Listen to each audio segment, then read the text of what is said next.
Hello everyone, today we will be focusing on communication. What is communication?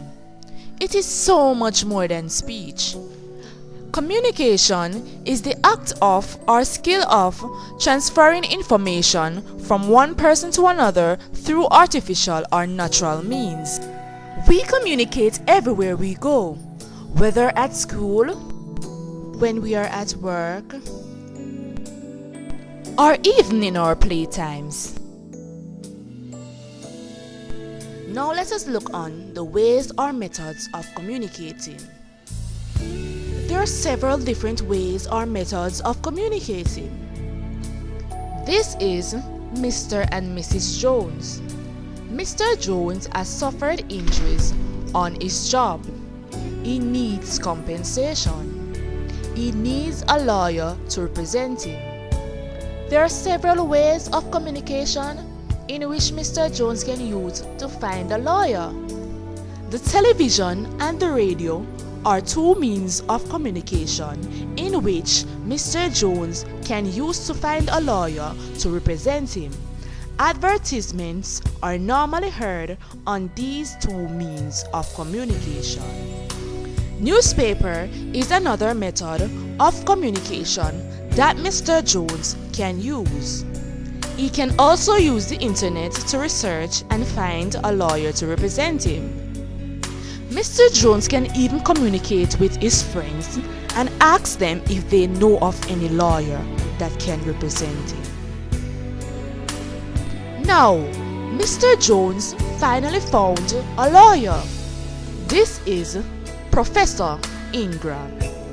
Mr. Jones and Professor Ingram can communicate through emails. They can send email alternately. Postal services can also be a method or way of communication that Mr. Jones and Professor Ingram can use. They can also communicate by using telephone. They can call each other. They can also communicate by sending text messages to each other.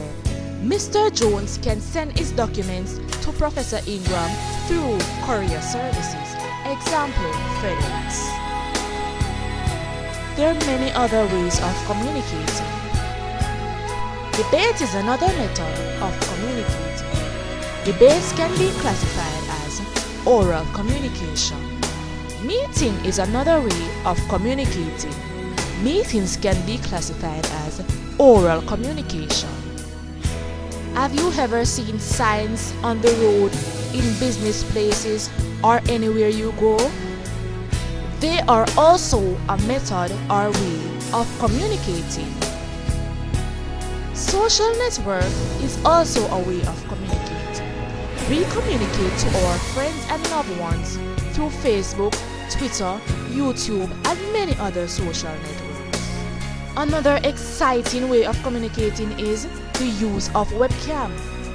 For example, OVO and Skype. Now, let us think of persons who cannot hear and cannot speak.